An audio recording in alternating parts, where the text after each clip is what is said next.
Bienvenidas a esta presentación. Siguiendo con los temas de propiedad intelectual, hoy vamos a estudiar la existencia de una esfera pública digital.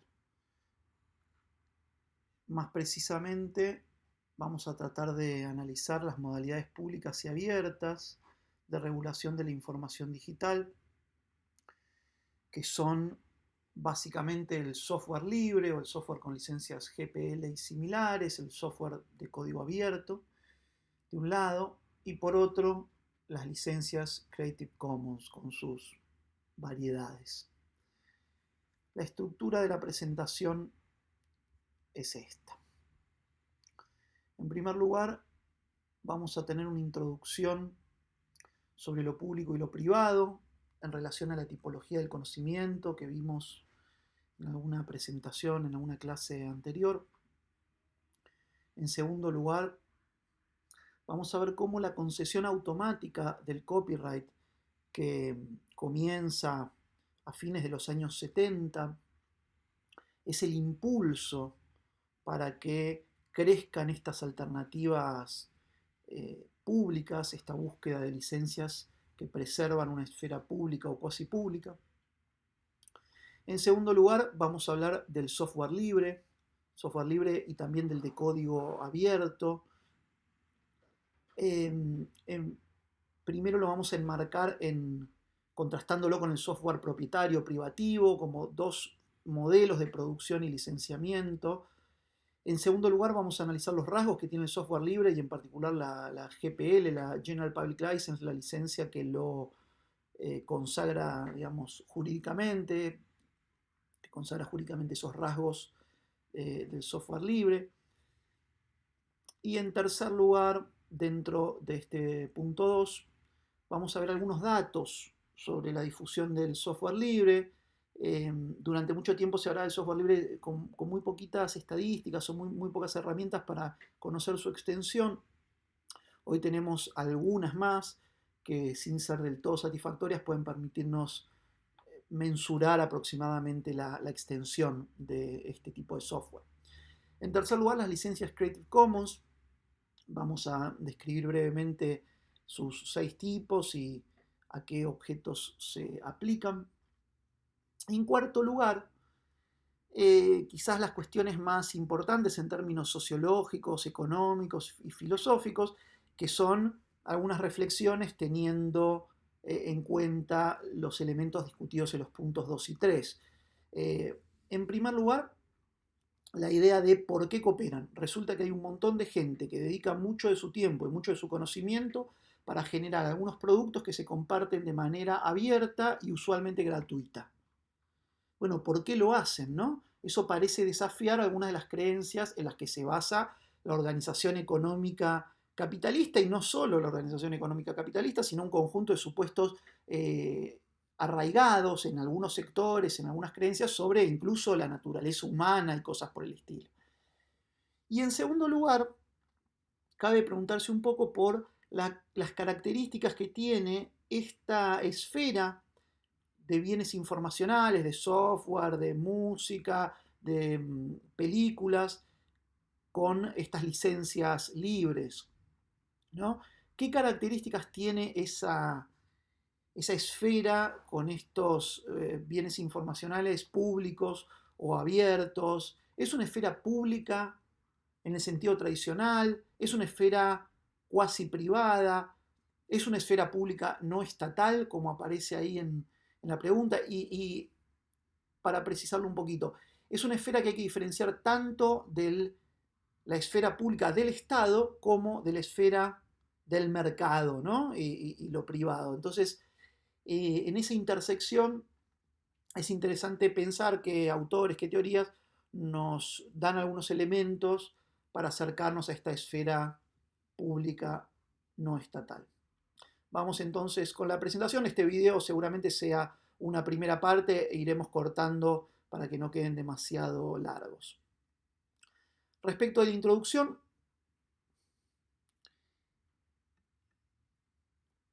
en primer lugar, de manera muy simple me gustaría relacionar lo que vamos a ver aquí con esa estratificación de Internet en 5 capas o 5 niveles que habíamos visto en alguna presentación anterior.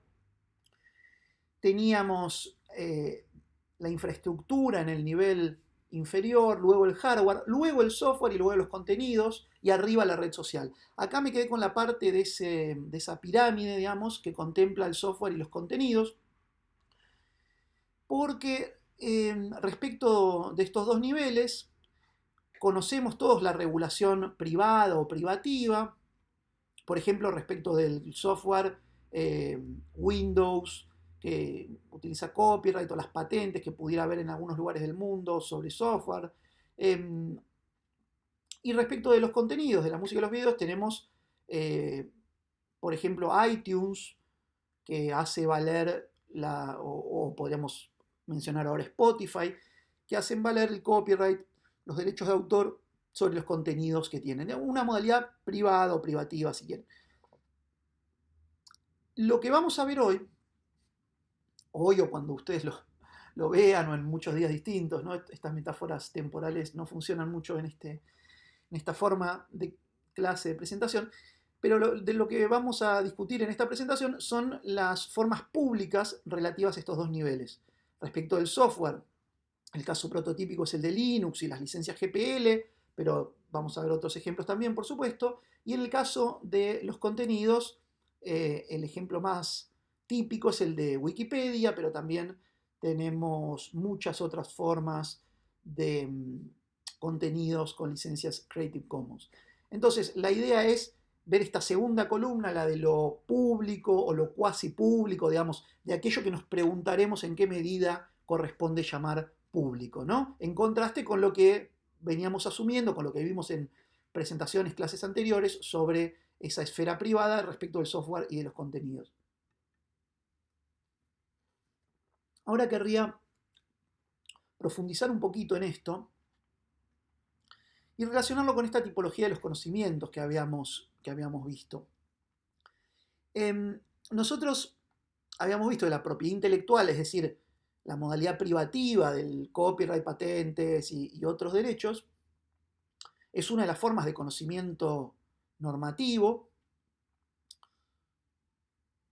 Y por otro lado, vamos a ver hoy, están estas modalidades libres, ¿no? Este movimiento del copyleft, del conocimiento libre y otros términos parecidos. Ahora, podemos acá ampliar un poquito lo que veíamos en la diapositiva anterior y decirlo de un modo más preciso. Y es que de la propiedad intelectual privativa se vincula con los conocimientos objetivados como tecnologías, con las patentes activas o con la protección especial de semiconductores, que es la SCPA en el caso de Estados Unidos, como la usa Intel. El copyright para uso privativo con el software como hace Microsoft, como vimos, y respecto a los contenidos, el copyright, el uso privativo que hace iTunes, ¿no?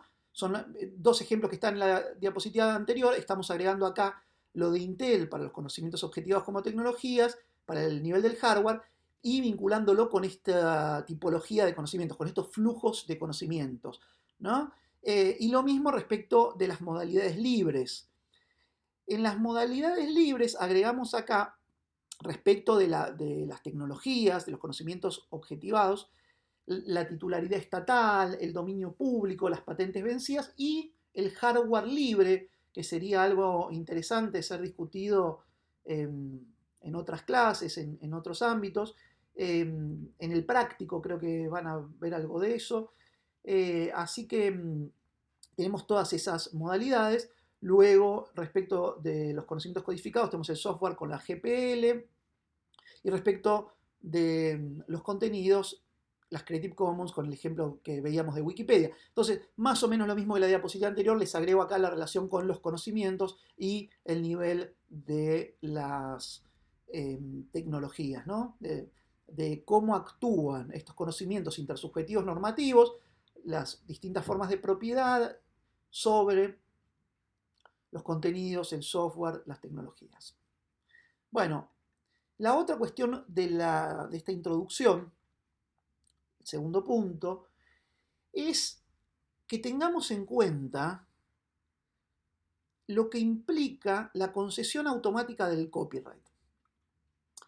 Esto lo vimos seguramente en la clase o lo habrán visto, bueno, nuevamente los tiempos verbales son complicados, en la clase de propiedad intelectual, pero digamos que repasemos que en el año 76 en los Estados Unidos se sanciona la Copyright Act, que va a entrar en vigencia 2 años después, en 1978, se va extendiendo en el mundo, en el año 1998 hay un reforzamiento de esa ley, pero lo que me interesa de esta legislación del año 1976 es que establece la concesión automática de derechos de autor. ¿Qué quiere decir la concesión automática? Que no es necesario ir a solicitar un pedido de copyright, no hay que ir a pedirlo para obtener el derecho, sino que desde el momento de la fijación de la obra en un medio tangible, o sea, desde que escribiste el programa de computadora, desde que escribiste en un cuaderno, desde que grabaste una canción, etc., antes e independientemente de que vayas a una oficina a registrarlo, ya sos titular de esos derechos. Automáticamente sos el titular privado de esos derechos de copyright o de derechos de autor, que es como se llama en Argentina, América Latina y Europa continental. Entonces, esto dirán ustedes, bueno, es una cuestión técnica, ¿qué importancia tiene? Tiene muchísima importancia. Tiene muchísima importancia, tiene las siguientes consecuencias. En primer lugar, que todos los bienes informacionales, todos los productos hechos de información digital, están protegidos por copyright desde el momento de su creación, sin mediar ninguna voluntad expresa de los titulares. Esto implica necesariamente que crece la esfera privada a expensas de la pública. ¿Por qué? Porque hasta ese entonces, cuando se producían, imaginemos una X cantidad de obras, supongamos que se producían unas 1000 obras en una región determinada, en un tiempo determinado. De esas 1000 obras, habría algunas, pensemos 100, que iban y se registraban, o se intentaban registrar. Pero supongamos que era exitoso el registro y que esos 100 que tenían voluntad de registrar las obras lo lograban. Entonces, esas 100 quedan en el dominio privado y 900 estaban en el dominio público, porque no habían sido registradas. Si se daban a conocer, cualquiera podía copiarlas, etc. Sin embargo, en la nueva situación, cuando se vuelven a producir 1000 obras, las 1000 están automáticamente en el dominio privado. Antes teníamos que el 90% era dominio público y que el 10% era dominio privado, ahora pasamos a una situación en la que el 100% es dominio privado. ¿No? Entonces se ve que en esas situaciones típicas, tenemos, típicas en sentido un poco tipificadas, simplificadas, tenemos cómo crece la esfera privada. Ahora, entiendo que esto les debe generar preguntas, ¿no? Pero ¿cómo? Si yo anoto algo en un cuaderno, ¿eso es privado? ¿Y qué pasa? Si a nadie le interesa. No, efectivamente, en principio, lo que uno anota en un cuaderno, los apuntes que uno tomaba en una vieja clase presencial cuando teníamos presencialidad, quizás no le importe a nadie ejercer sus derechos de autor sobre esa hoja, pero legalmente los tiene. El asunto es que cuando pasemos a Internet, esto sí va a tener consecuencias más dramáticas. Porque, y este es el tercer punto, cualquier copia, incluyendo las descargas son una copia, que no cuente con una licencia específica o consentimiento explícito del titular, constituye una violación al copyright. Entonces, ustedes graban una canción, no tienen intenciones de registrarla, ¿no? Grabaron una canción. Son, de acuerdo a esta legislación, titulares de eso, aunque no sepan qué es el copyright, aunque no tengan intenciones de ejercerlo de manera privativa, son titulares.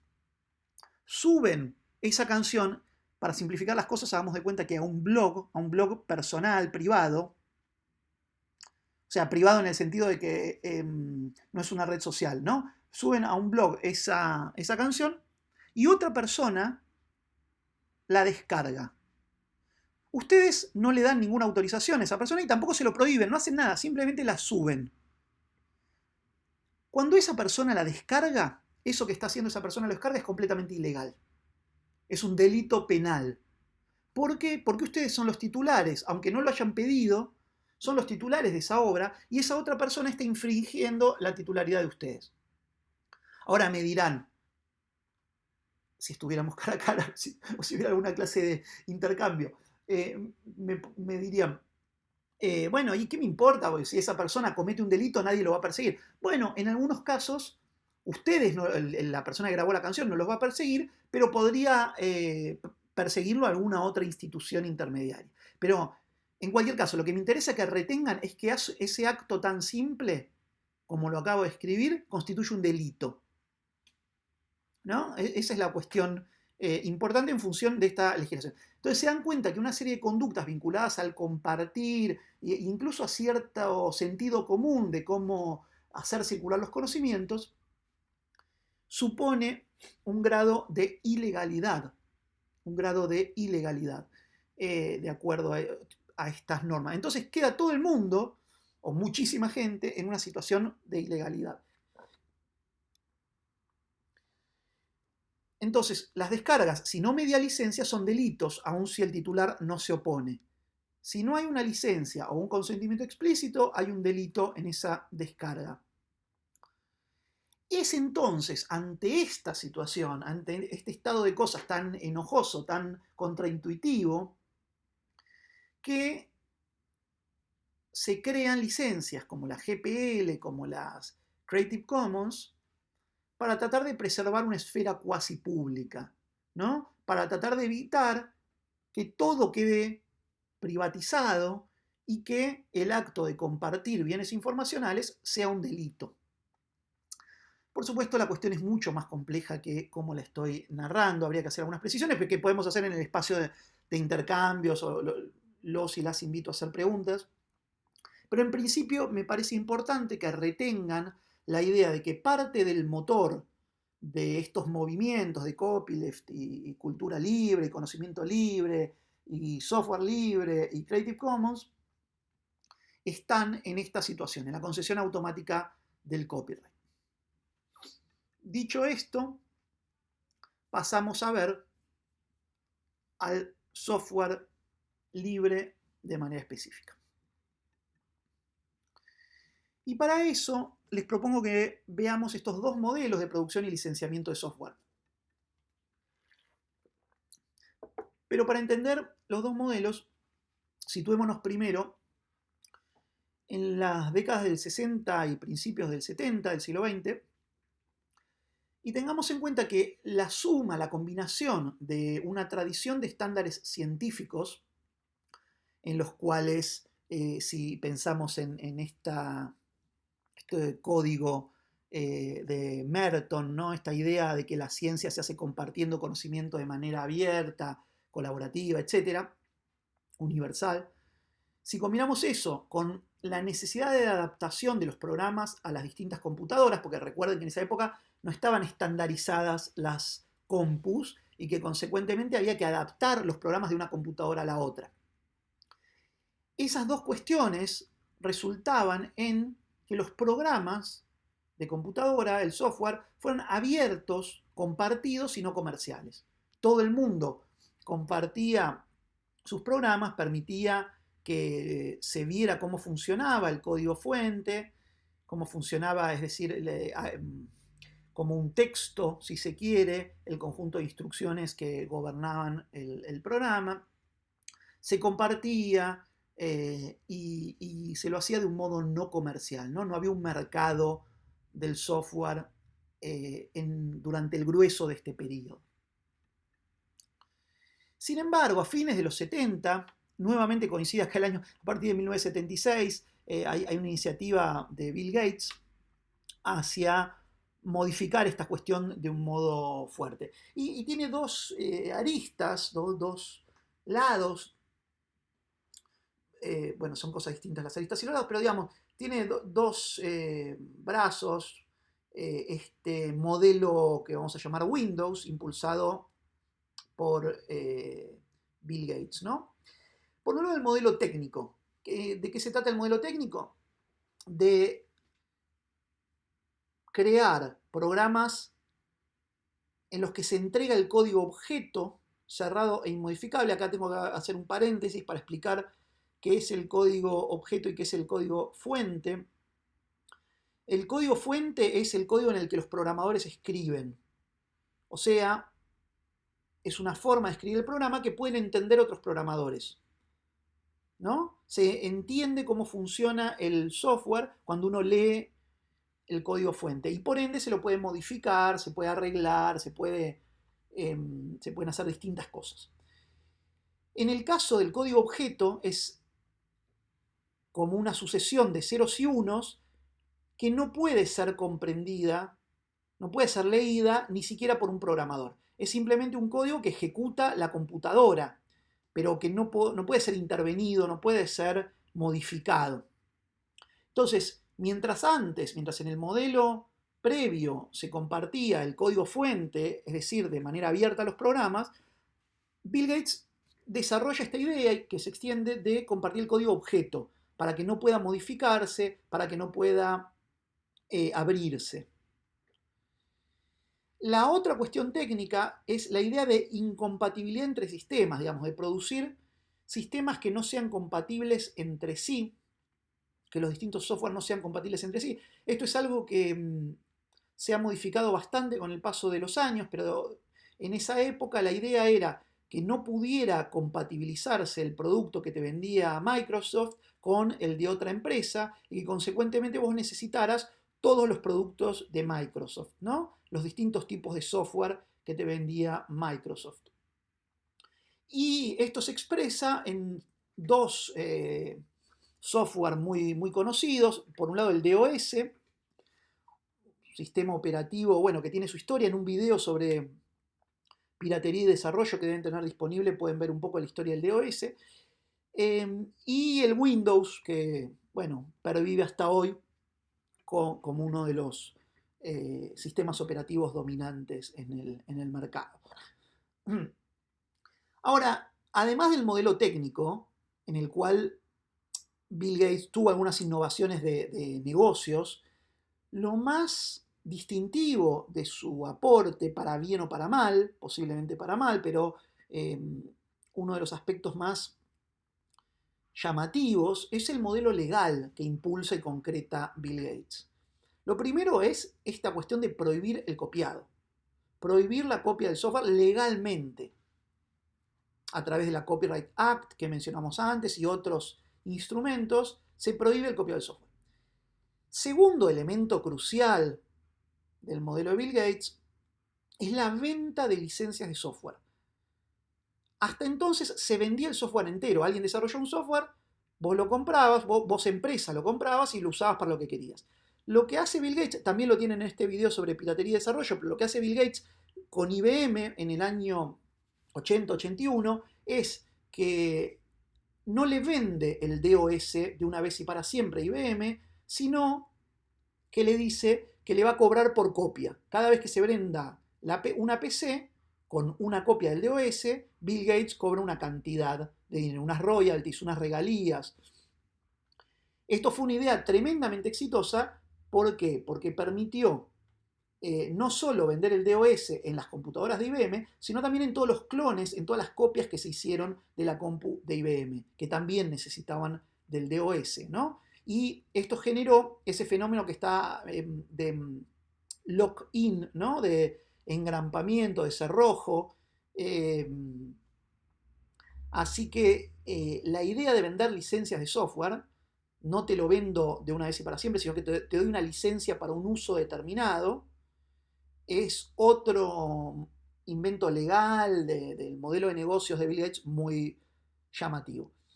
Y la otra cuestión que vimos en la clase de propiedad intelectual, pero que ahora podemos relacionarla específicamente con Bill Gates, quien fue quien la impulsó, es esta idea de proteger el software bajo copyright, principalmente, y luego en algunos países, como en los Estados Unidos, bajo patentes, no en la Argentina no hay patentes para software, pero sí bajo copyright, bajo derechos de autor.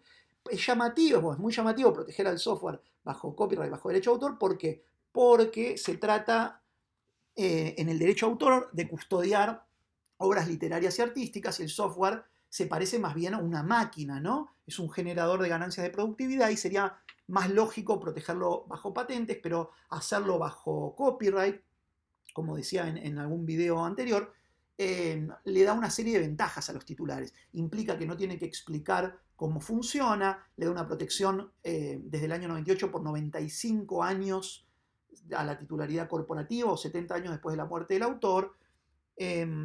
Y me está faltando alguna característica más. Ah, y la concesión automática, ¿no? La otra ventaja es la de la concesión automática, no tienen ni siquiera que ir a registrarlo. Pueden ir a registrarlo si tienen expectativa de litigio, pero para obtener el derecho no es necesario, no es condición sine qua non el registro. Entonces tenemos este modelo Windows con su aspecto técnico y su aspecto legal. Pero el objetivo de esta parte de la clase es poner el acento en el modelo de Linux.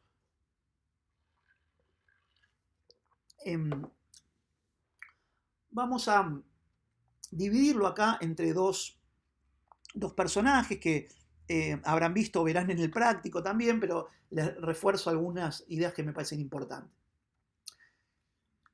El modelo legal comienza con el señor de la foto de abajo, Richard Stallman, que había comenzado con su Free Software Foundation a desarrollar una licencia, la GPL, General Public License, mediante la cual el autor solo impide que el resultado modificado sea retirado del dominio público. ¿Qué quiere decir esto? Se permite hacer cualquier cosa, no se restringe lo menos posible, digamos, la utilización del software que tiene esa licencia, pero lo único que se prohíbe con la GPL es que si vos agarrás el software que tiene una GPL y haces una obra derivada, le modificás un par de renglones y tenés un nuevo software, ese nuevo software no puede dejar de tener GPL, tiene que tener una licencia igual.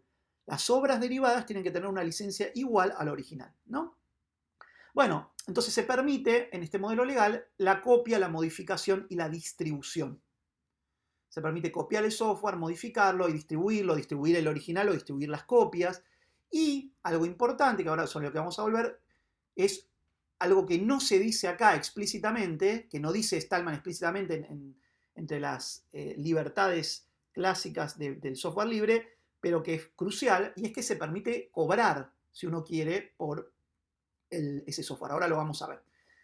En el modelo técnico tenemos que resaltar no solo el esfuerzo que habían comenzado a hacer desde el grupo de Stallman, sino sobre todo a la persona que tienen ahí arriba, que es Linus Torvalds, que cuando se dificultó, como verán en el práctico, la producción del kernel, el núcleo duro de este sistema operativo que se estaba desarrollando para que fuera el sistema operativo al cual ponerle esta licencia nueva, la GPL, se estaba haciendo un sistema operativo nuevo que se terminaría llamando Linux, pero cuando se llegaba al kernel, a la parte más compleja, al núcleo duro de ese sistema operativo, eso no lograba concluirse. Linus Torvalds organizó una red de colaboradores, de programadores, con los cuales desarrollaron ese núcleo duro. Entonces, lo que inventa Linus Torvalds, además del contenido específico, lo que me interesa subrayar aquí, es que inventa lo que hoy conocemos como producción colaborativa, producción entre pares, esa idea de producción inmanente, horizontal, etc.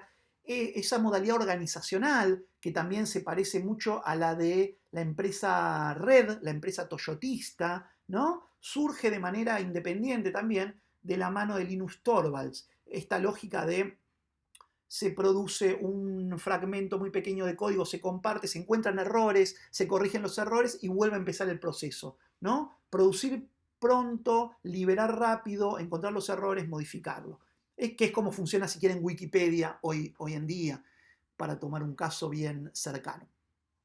Entonces, ese modelo permite la copia, modificación y distribución libre, y los productos clásicos son el Linux, el sistema operativo Linux, aunque también luego muchos otros. Tenemos entonces este segundo modelo con su aspecto legal y su aspecto técnico. Ahora, ¿cuáles son los rasgos del software libre y de la GPL? Veámoslo un poco más en detalle. Lo que dicen los actores, ¿no? Porque en ciencias sociales tenemos siempre que tratar de distinguir lo que los actores dicen de sí mismos, de lo que hacen y de sus prácticas, y lo que uno puede observar desde el lugar del análisis o de la mirada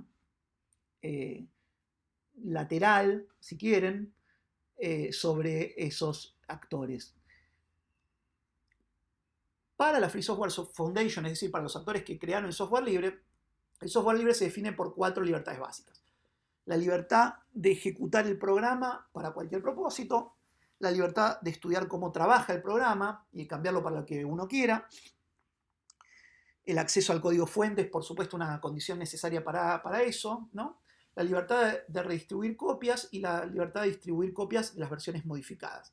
Bueno, esto de enumerar las 4 del 0 al 3 no ayuda a decir, bueno, la primera dice tal cosa, la segunda dice tal otra, pero es una de las cosas que ha elegido Stallman y la Fundación de Software Libre. Pero digamos que la licencia GPL, la General Public License, busca cristalizar jurídicamente esas libertades. Entonces, ahora metámonos un poquito en el texto, me pongo un cachito más legal para ver qué es lo que dice, ya no la promoción, digamos, del software libre, sino lo que dice su texto en la licencia. Entonces, les puse algunos fragmentos, ¿no? Cuando hablamos de software libre, nos referimos a la libertad, no al precio. Nuestra licencia pública general está tan designada para asegurarse que vos tenés la libertad de distribuir copias de software libre y cobrar por ellas si vos querés. Entonces me interesa un segundo que veamos las partes en verde. Porque uno de los errores más comunes respecto del software libre y de Creative Commons y demás es asociar libre con gratis. Puede ser que el software libre sea gratuito y puede ser que el software libre sea pago. No hay nada en la definición de software libre que diga que tenga que ser gratis. En ninguna de las 4 libertades que veíamos antes, ¿no? Dice que, en lo que declara la Stallman y la Free Software Foundation, ni ninguna otra organización dice que tenga que ser gratuito. Software libre puede ser gratuito o puede ser pago.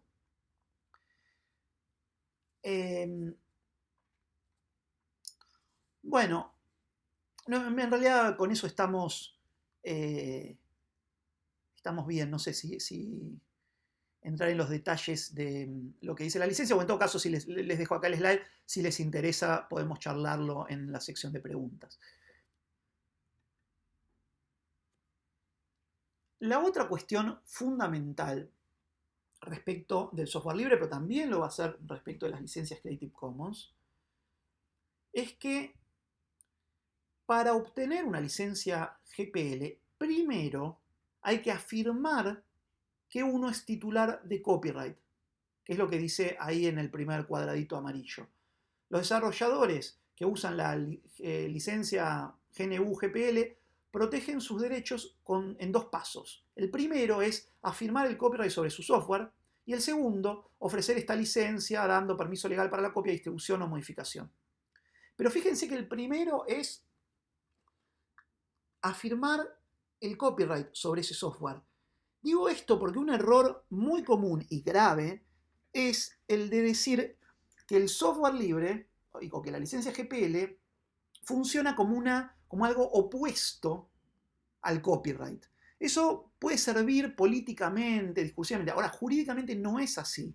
Lo dice esta misma licencia, no hay que ir muy lejos, no hace falta mucha sofisticación. ¿Por qué? Es bastante fácil entenderlo, porque las personas que crean el software libre desde el momento en que lo crean son titulares de copyright. Entonces, si quieren dar una licencia sobre ese copyright para que otros lo usen, solo pueden hacerlo si son los legítimos titulares de ese software. No puede venir una tercera persona y decir y generar una licencia sobre un software que produjeron ustedes. ¿No? Tienen que ser ustedes quienes decidan afirmándose como titulares del copyright, ceder algunos derechos mediante una licencia GPL. Muy importante este punto, ¿sí? Porque si no uno cree, bueno, está buenísimo la GPL, voy a poner una GPL sobre Windows. No. La única persona que puede poner una licencia del tipo que sea, una GPL o cualquier otra licencia, sobre una obra de autoría es el titular de esa obra de autoría, ¿no? Entonces, primer paso es afirmar la titularidad sobre el software, en el caso de la GPL, y luego ofrecer esta licencia. Entonces, toda esta cultura del copyleft y la licencia GPL y las Creative Commons operan al interior de las legislaciones de derechos de autor y copyright. No son legislaciones alternativas, ¿sí? Operan al interior de esas leyes. No hay en el mundo ley de copyleft. Lo que hay son leyes de copyright, de derecho de autor y licencias. Acá, permítanme hacer un pequeño paréntesis con una cuestión jurídica muy simple, pero que puede ayudar a entender esto.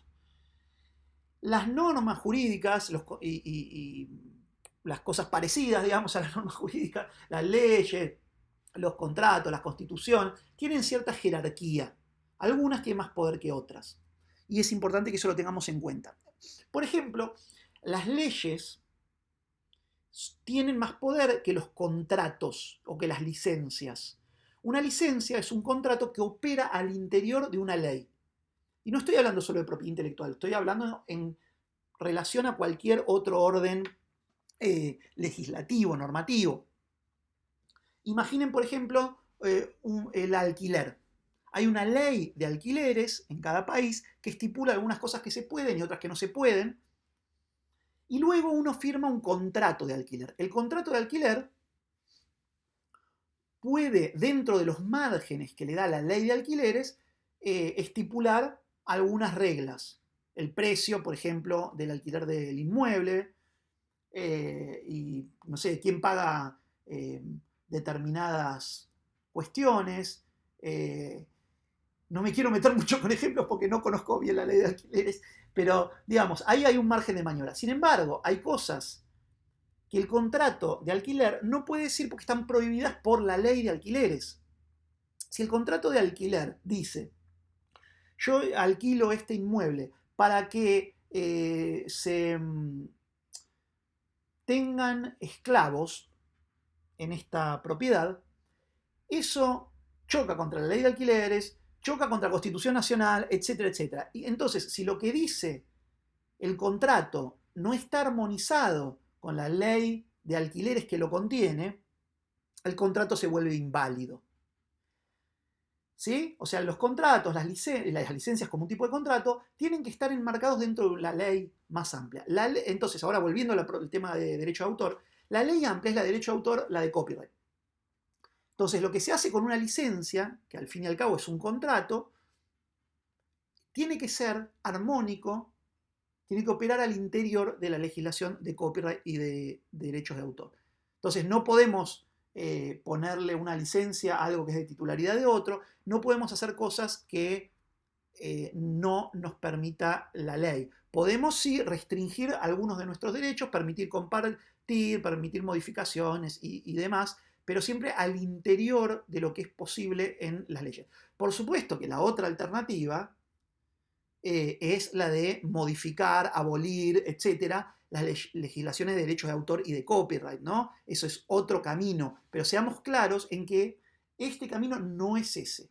Es el camino de la cultura libre y demás, es por el momento el de las licencias al interior de las leyes de derecho de autor y de copyright del capitalismo informacional. Bueno, en la cita tenemos esta idea, ya me extendí quizás demasiado sobre este punto. Bueno, hay una cuestión ahí un poco técnica de propiedad intelectual que vamos a saltear sobre la distinción entre derechos morales y patrimoniales, pero como no estoy seguro que eso... voy a hacer una mención muy rápida. Digamos, en alguno de los videos asociados a la clase de propiedad intelectual, ustedes deben tener una explicación sobre el derecho de autor, y el derecho de autor tiene básicamente dos cuestiones, lo mismo que el copyright. Por un lado los derechos morales y por otro los derechos patrimoniales. Los derechos patrimoniales son los asociados a pagar por la copia, simplificadamente, y los morales son los de asociar la atribución de autoría, el nombre, ¿no?, del autor, los autores, les autores, etc. Y de otro lado la integridad de la obra, que cuando te hacen una adaptación en Hollywood del libro que vos escribiste no lo deformen demasiado. No lo deformen sin tu consentimiento. Bueno, esos son los derechos morales. Ahora, el punto es que los derechos morales se consideran imprescriptibles en nuestras legislaciones y sin embargo la GPL no contempla esos derechos morales de un modo del todo explícito, o no lo contempla en algunas versiones. Entonces ahí hay un tema de qué pasa si la ley argentina, por ejemplo, establece que tiene que estar el nombre identificado del autor del software y en la GPL uno deja eso de lado y no aparece el autor, ¿no? No aparecen las obras derivadas de software el nombre del autor. Hay un tema ahí de alguna tensión.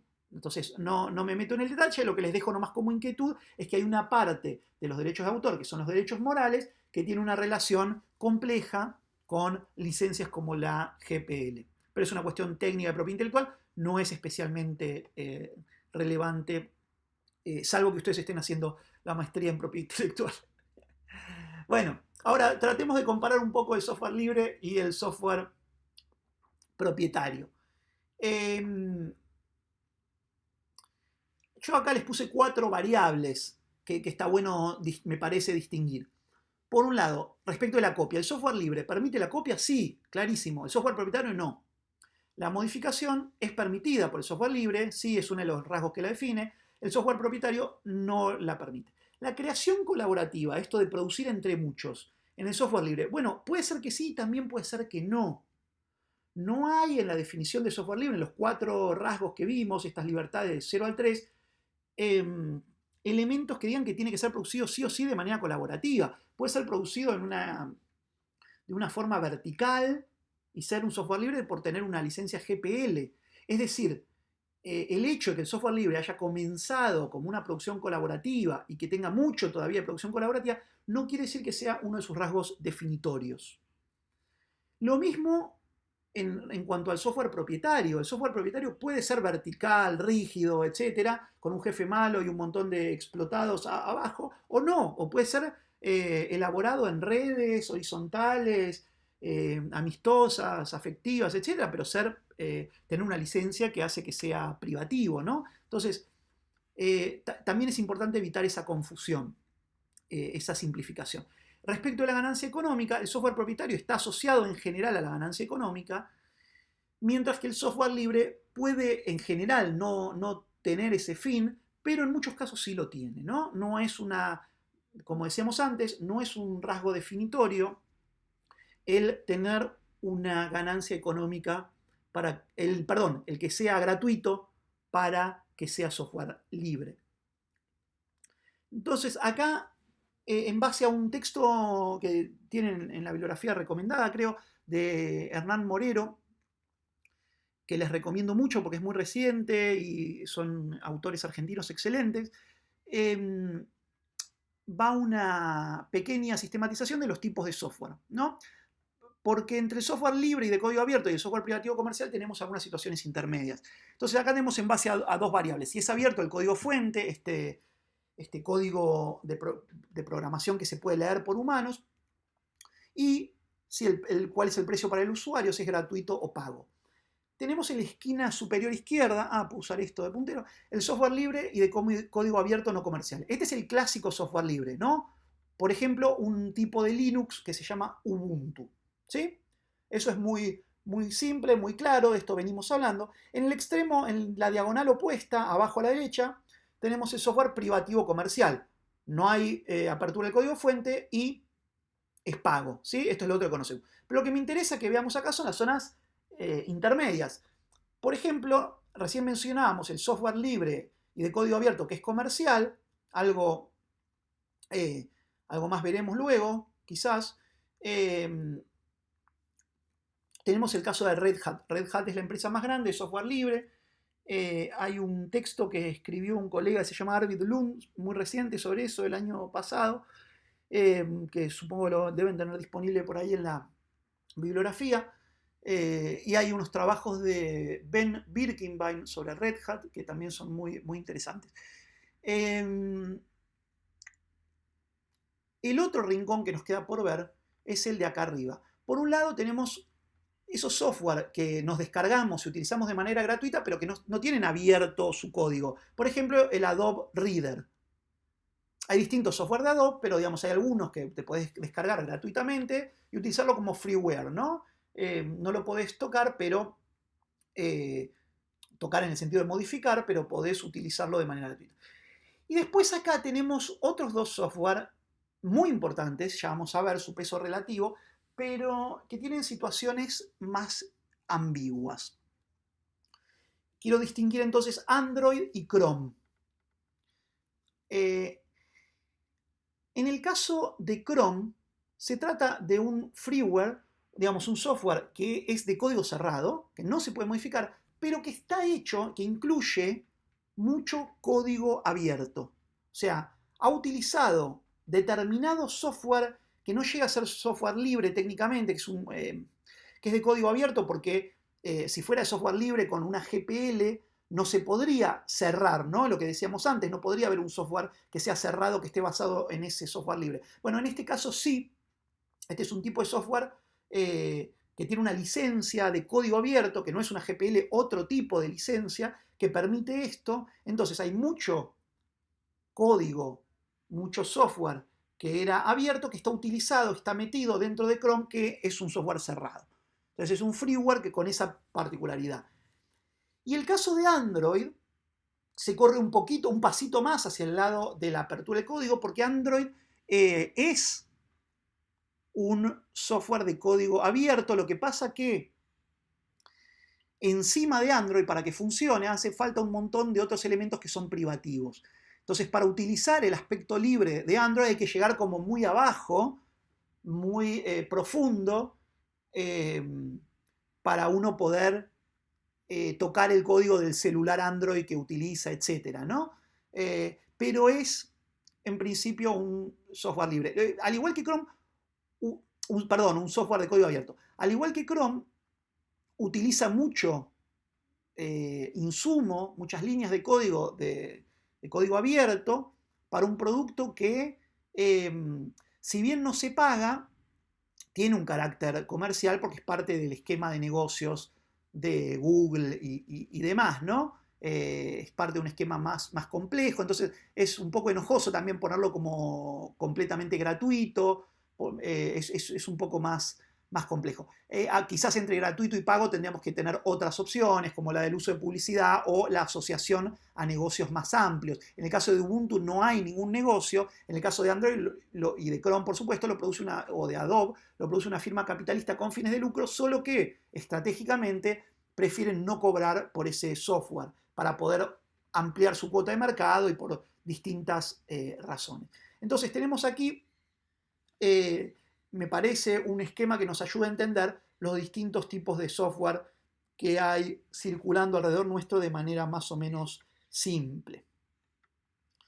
Bueno, antes de pasar a ver algunos datos sobre la esfera del software libre o de código abierto, quiero reforzar dos ideas que vimos hasta acá. Quiero subrayar dos ideas. Por un lado, software libre no quiere decir necesariamente software gratuito, no quiere decir necesariamente software anticapitalista o no capitalista. Puede ser software libre sin fines de lucro y puede ser con fines de lucro. Puede ser gratuito y puede ser pago. Primera cuestión. Segunda cuestión que quiero subrayar, software libre o licencias GPL que lo crean, no quiere decir estar por fuera de las leyes de derecho de autor y de copyright. Por más que eso se diga, y esté bien que se diga así, políticamente, en términos jurídicos no es correcto pensar que es una alternativa, que está por un lado el copyleft y por otro el copyright. No, el copyleft y las licencias GPL funcionan al interior, cumpliendo estrictamente las leyes de derecho de autor, las leyes de copyright. Entonces, quédense con esas dos ideas, me parecen importantes porque hay mucha confusión sobre estos temas. Vamos ahora a hacer un corte acá y volvemos con el video siguiente respecto de esta cuestión de los datos sobre la esfera del software libre y de código abierto.